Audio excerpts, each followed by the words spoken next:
Cek. Halo sobat nih, kita gas lagi dah, Shenlang. Dan seperti biasa, yang mau bantuin bayar cicilan bisa banget baca di deskripsi. Dan yang lainnya juga tolong dibantu like dan juga komen aja, agar bisa upload lancar terus. Dan sorry kemarin gue cuma bisa upload satu, karena hari Minggu gue malah main GTA Roleplay. Waduh. Dan seperti biasa, yuk kita langsung aja kita gaskan dulu Shenlang ya. Langsung aja gaskan. Mereview sedikit dari part sebelumnya. Saat ini keluarga Isu mereka benar-benar membuat sebuah kekacauan di ibu kota, dan mereka juga langsung dipimpin oleh Sunan dengan penampilan baru miliknya, dan dengan kemampuan dari Sunan dan juga beberapa prajurit elit miliknya dapat membuat dirinya berhasil menembus pintu gerbang ibu kota, yang membuat Sunan dia pun dapat melarikan diri setelah dia membuat kekacauan besar. Dan 2,5 jam kemudian di sini Pak Tua ini dia pun datang memeriksa tempat ini, dan dia juga menyadari kalau Sunan udah pergi selama 2 jam yang lalu, dan dia juga tahu sulit bagi dirinya untuk dapat mengejar Sunan. Dan itu membuat orang tua ini dia meminta kepada bawahannya untuk terus mengejar, sedangkan dirinya akan melaporkan ini kepada Kaisar. Dan benar saja, kini 15 menit kemudian orang tua ini dia menghadap Kaisar, dan dia menceritakan kalau saat ini Sunan telah berhasil lolos kabur dari ibu kota setelah dirinya membuat kekacauan besar. Dan untuk Kaisar yang mendengar itu semua, dia pun gak menyangka kalau ternyata Sunan benar-benar membuat kekacauan besar seperti ini. Padahal Sunan seharusnya dia dapat melarikan diri dengan sangat tenang, mudah, tapi ternyata dia sengaja membuat sebuah keributan besar, hingga membuat Kaisar dia pun berpikir apakah ini semua sengaja dilakukan oleh Sunan untuk dapat menginjak-injak harga dirinya, atau jangan-jangan dia sengaja ingin menghancurkan nama baik yang dimiliki oleh kerajaan Yue. Dan itu membuat Kaisar dia pun tahu kalau sepertinya Sunan benar-benar edan, dan itu membuatnya berpikir apakah ini semua sengaja dilakukannya untuk menunjukkan kepada kerajaan Chu dan juga kerajaan Wu kalau sejatinya Yue terlalu lemah untuk dapat ditaklukkan, bahkan untuk Sunan yang tentunya itu tidak mungkin dapat diterima oleh Kaisar. Dan itu membuat Kaisar dia pun benar-benar murka, kesal dengan itu semua. Tapi dia juga tahu kalau itu semua gak ada gunanya juga kalau saat ini Sunan udah kabur. Dan ini juga membuat Kaisar dia pun berpikir kalau sepertinya ini semua benar sesuai dengan apa yang diucapkan oleh Shenlang, kalau sepertinya Sunan dan juga Raja Qian mereka berada di satu kelompok yang sama. Karena di sini Kaisar dia juga mendapatkan beberapa informasi tambahan kalau Sunan melakukan sebuah bisnis ilegal dengan kerajaan Qian yang untuk mendapatkan uang yang banyak. Selain itu juga mereka juga membayar upeti untuk kerajaan Qian untuk menjadi dukungan bagi mereka. Bahkan saat ini setelah meninggalnya Raja Qian, justru itu akan membuat posisi Raja Qian dan juga Sunan semakin gagah, mengingat Sunan dari awal memang telah mendukung putra mahkota ini untuk menjadi raja baru dari kerajaan Qian. Dan dengan ini semua maka akan semakin dalam cakar yang dimiliki oleh keluarga Su untuk kerajaan Qian. Sedangkan di sisi lainnya, di dalam istana dari kerajaan Qian, ternyata saat ini Raja Qian yang udah meningsoi masih tergeletak begitu aja. Dan untuk raja baru mereka, walaupun memang belum diumumkan, di sini dia telah mengambil semuanya dari para pangeran yang lainnya. Dia mewarisi semua yang dimiliki oleh Raja Qian yang sebelumnya, termasuk para permaisuri miliknya. Dan setelah melakukan sebuah permainan dengan satu ronde, di sini raja baru mereka pun juga bertanya kepada salah satu permaisuri yang telah dia ambil dari bapaknya sendiri tentang pemakaman apa yang harusnya diberikan oleh mereka kepada bapaknya, yang membuat gadis ini dia pun mengatakan lebih baik berikanlah pemakaman langit, karena itu semua akan menekan biaya yang mahal. Karena Raja Qian dan juga kerajaan Qian mereka biasanya melakukan sesuatu yang memang hemat-hemat aja. Kalau soal yang meningsai udah begitu aja, udah lebih dari cukup. Tapi berbeda dengan kerajaan Yue yang memang selalu aja menghubur beberapa harta bersama dengan mendiang raja. Namun di sela-sela itu juga di sini pangeran ataupun raja baru mereka juga tahu kalau saat ini adiknya yaitu Auna telah mengumpulkan lebih dari 10.000 pasukan di wilayah utara. Dan itu membuatnya pun bertanya kepada salah satu permaisurinya. Lantas apa yang harus dia lakukan? Apakah dia akan menghancurkan adiknya sendiri yang telah memiliki pasukan hingga 10.000? Tapi di sini untuk gadis ini dia pun mengatakan untuk tidak perlu khawatir. Dan untuk soal Putri Aluna maka dialah yang akan turun tangan. Dan dialah yang akan pergi menemui Putri Aluna nanti. Ujar dari gadis itu. Dan setelah pembicaraan itu selesai, mereka pun melanjutkan ke Roni kedua. Waduh, asik. Sedangkan di sisi lainnya di kediaman dari keluarga Jin saat ini, Munjong dia pun mendapatkan sebuah informasi kalau sepertinya keluarga Su udah menunjukkan aksinya, yang membuat di sini Shishan dia meminta kepada Munjong untuk bersiap-siap, walaupun dia juga mengatakan kalau sepertinya Sunan dan juga keluarga Su telah meninggalkan ibu kota, tapi tetap mereka harus bersiap-siap dengan kemungkinan terburuk yang mungkin saja dapat datang. Dan benar saja tak butuh waktu lama tiba-tiba aja muncul beberapa drum yang tiba-tiba aja dilemparkan ke dalam kediaman keluarga Jin.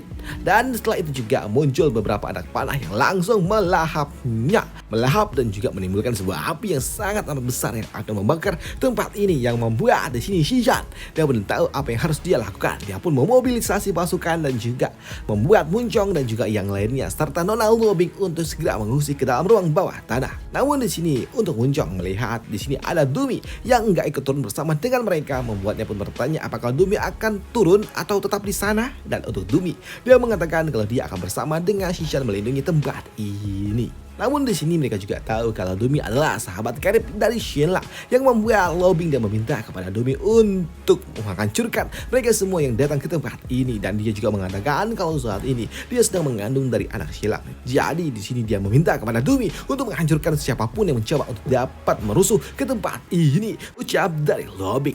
Dan apakah kau akan membiarkan mereka menyingkirkan putra dari Shenla, keponakanmu? Ucap dari Lobing, yang membuat Dumi tentunya tidak akan melakukannya. Dia menghancurkan siapapun yang akan merusuh ke tempat ini. Karena benar saja tak butuh waktu lama tiba-tiba aja muncul beberapa orang yang datang dengan menggunakan penutup wajah, dan di sini mereka jelas mereka datang untuk merusuh. Namun di sini pria topeng dia pun tahu kalau semua kekacauan yang ada di ibu kota adalah ulah dari keluarga Su, dan semua orang juga tahu tentang itu semua. Jadi di sini dia memutuskan untuk dapat membuka topengnya, dan dia juga mengatakan kalau mereka adalah sekelompok yang berasal dari keluarga Su yang memiliki sebuah tugas untuk menyingkirkan semua orang dan hanya membawa Munjong bersama dengan mereka. Jadi di sini kelompok ini dia pun meminta kepada Dumi dan juga Shishan untuk tidak ikut campur. Jika tidak maka mereka semua akan mendapatkan bayaran yang sangat amat mahal. Tapi tentunya untuk Shishan dan juga Dumi nggak akan mungkin mau melakukannya, yang membuat di sini si Tenggel ini dia pun sungguh sangat senang dan menganggap kalau Shishan dan juga Dumi hanyalah sekelompok orang yang tidak berguna, dan dengan mudah dia dapat menghancurkan mereka berdua, pikir dari si Tenggel itu.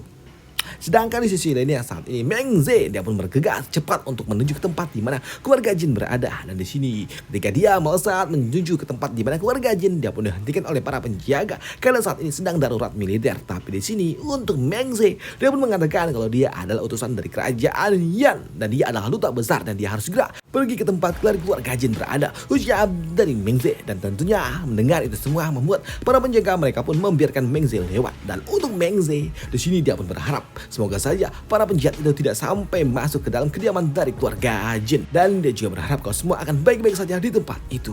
Ayolah, semoga saja semua baik-baik saja. Jika tidak dan terjadi sesuatu, lantas apa yang harus aku katakan kepada Shenla? Ucap dari Meng Ze. Dan untuk Meng Ze dia pun tidak melewati pintu depan, dia langsung melompat ke udara dan dia langsung mendarat tepat di atas kediaman dari keluarga Jin. Tapi ketika dia datang, ternyata tempat ini sudah porak-poranda. Dan dia melihat kalau ternyata banyak sekali orang yang udah tumbang, bahkan mereka semua dalam kondisi yang tidak utuh. Yang tentunya hal itu mengejutkan bagi Meng Ze.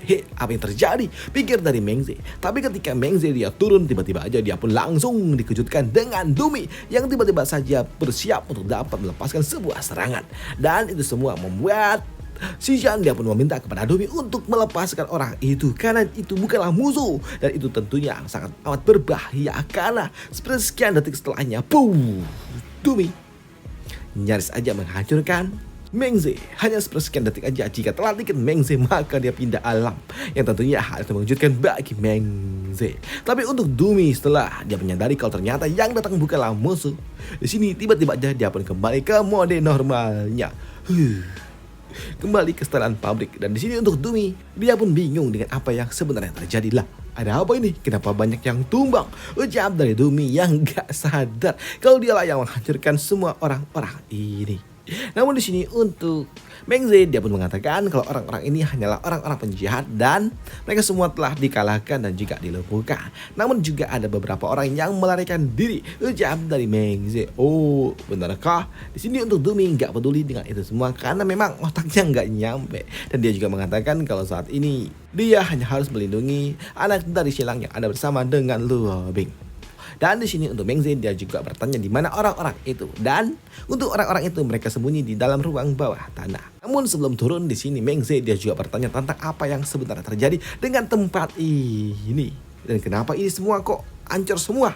Dan untuk Xishan, dia pun mengatakan kalau sebelumnya Su Jianyan yang merupakan putra angkat dari keluarga Su, mereka telah menyerbu tempat ini. Bahkan mereka juga mengepung dengan jumlah yang sangat amat banyak. Ada puluhan orang yang berasal dari keluarga Su untuk menghancurkan tempat ini. Dan kupikir kami semua juga bakal tamat. Tapi nyatanya ketika mereka datang dan ingin menghancurkan tempat ini, mereka semua dilahap oleh Dumi. Mereka semua dapat dikalahkan oleh Dumi dengan sangat mudah. Dan itu semua terjadi karena Dumi dia marah ketika dia mendengar kalau mereka mengincar anak dari silang yang ada bersama dengan Luo Bing. Ucap dari Xishan. Di sini Xishan dia juga mengatakan kalau sebelumnya Su Jian dia adalah seniman bela diri yang sangat amat luar biasa dan dia juga sangat terampil. Tapi nyatanya dengan kecepatan dan juga teknik edan yang dia miliki ternyata dia tidak cukup untuk dapat mengalahkan Dumi. Walaupun Dumi dia dapat menangkis semua serangan yang diberikan oleh orang itu. Tapi ketika Dumi dia melepaskan serangan, orang itu langsung pontang-panting karena terlalu mengerikan. Hingga membuat di sini Xishan dia pun tahu kalau sepertinya Dumi benar-benar sangat amat luar biasa yang membuat Su Jian dia pun langsung patah semangat dan dia langsung melarikan diri dan dia juga terluka dalam ketika dia menghadapi Dumi sebelumnya yang membuat di sini Mengze dia pun bertanya kepada Xishan apa sebenarnya teknik apa yang digunakan oleh Dumi untuk dapat menghancurkan mereka semua. Tapi di sini Xishan dia pun mengatakan enggak, Dumi enggak menggunakan teknik apapun itu. Dia hanya menggerakkan pedangnya tanpa arah yang membuat di sini mereka pun menyadari betapa istimewanya Dumi. Dan mereka juga berpikir kalau sepertinya nggak ada gunanya juga mereka semua berlatih seni bela diri ketika mereka berhadapan dengan orang yang memang udah terlahir dengan kemampuan edan seperti Dumi. Nggak ada gunanya berlatih, pikir dari mereka berdua. Sedangkan di sisi lainnya dimension milik permaisuri keluarga Su. Di sini mereka terlihat sungguh sangat panik. Bahkan saat ini permaisuri dia sangat gemetar dan bingung dengan apa yang telah dilakukan oleh saudaranya yaitu Sunan. Karena dia memang berasal dari keluarga Su. Di sini dia pun bingung dengan apa yang dilakukan oleh saudaranya. Kenapa melakukan hal gila seperti ini dan sangat amat tega meninggalkan dirinya di tempat ini. Dan hal senada juga diucapkan oleh si Tengi ini, pangeran ke-6. Di sini pangeran ke-6 dia pun kesal dengan apa yang telah dilakukan oleh pamannya karena itu akan mengancam kehidupan dari dirinya.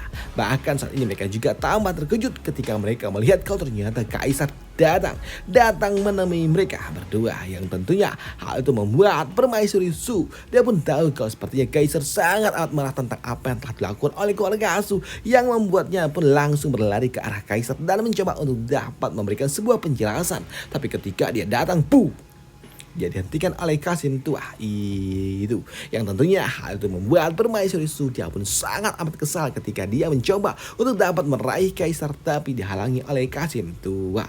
Tapi untuk kaisar dia pun mengatakan kepada Kasim tua, "Hei, apa yang kau lakukan? Kau ini tidak waras kah? Dasar orang gila," ucap dari kaisar kepada Kasim tua itu.